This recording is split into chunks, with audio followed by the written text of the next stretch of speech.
Il est estampillé vu à la télévision. Thibaut Chanel avec vous. Bonjour. Bonjour. Agent immobilier. Alors, un sujet que j'aimerais bien traiter avec vous. C'est un vaste programme. Bien acheté, c'est quoi vos conseils d'experts finalement?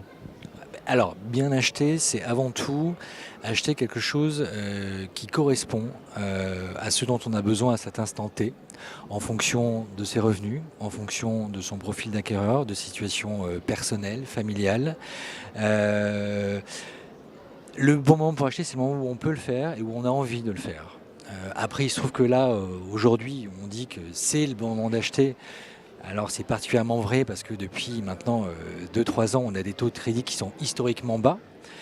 Donc oui, c'est particulièrement bon pour acheter, mais quoi qu'il arrive, moi je trouve qu'il y a le bon moment, c'est quand on est prêt, quand on a envie de le faire. Quand on peut, quand Et oui, quand on peut, mais oui, non, mais ouais, c'est tout un... c'est tout un truc, c'est vrai. Mais c'est quand on a envie, quand on peut, quand financièrement c'est possible, et mieux vaut dès qu'on peut devenir propriétaire, le faire plutôt que de rester locataire.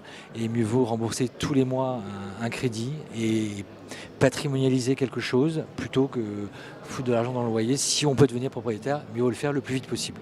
La base, j'imagine, du conseil qu'on peut donner si on se lance dans cette vaste aventure qu'est l'achat, c'est peut-être de pas trop se presser, d'être mesuré.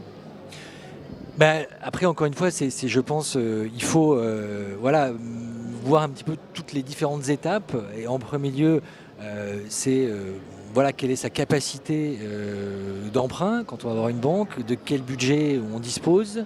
Donc ça, c'est en premier lieu, ça commence comme ça. Donc on a de l'apport, on n'a pas d'apport. Par rapport à nos revenus, qu'est-ce que la banque va nous prêter? Donc là, déjà, on définit un budget, la banque fait une simulation sur le budget qui va être le vôtre. Avec ça, vous savez que vous disposez d'un budget de X, vous allez pouvoir commencer à faire vos recherches. Donc c'est d'abord se renseigner sur où est-ce qu'on veut habiter, quelle est la vie que l'on a à ce moment-là, est-ce qu'on veut continuer à vivre dans le même quartier ou pas, est-ce qu'on veut bouger un peu, est-ce qu'on veut s'agrandir. Dans s'agrandir, souvent, c'est sortir un peu des villes. Et puis, une fois qu'on a défini voilà, l'endroit où on veut habiter, est-ce qu'on achète dans l'ancien, dans le neuf, est-ce qu'on fait construire?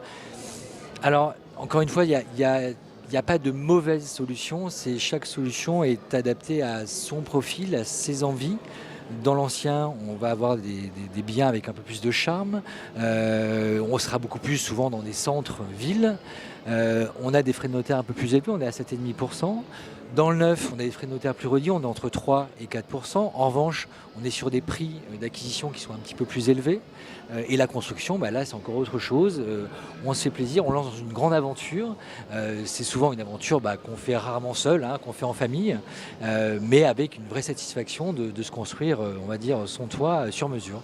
Il faut savoir le penser, savoir le réfléchir. Absolument. Savoir prendre son temps au final quand Tout même. à fait. Oui, oui. D'autant plus prendre son temps sur une construction, parce que ça va être une décision mûrement réfléchie. Et en plus, on va se projeter sur une durée entre 1 an et demi et 2 ans, entre le moment où on prend la décision et le moment où on va avoir les clés de la maison. Donc oui, c'est du temps, etc.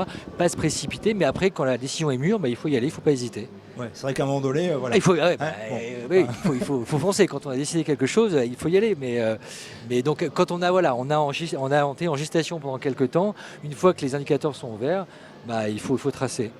Merci beaucoup Thibaut de Chanel rien. pour ces conseils d'experts. Avec plaisir, Stéphane.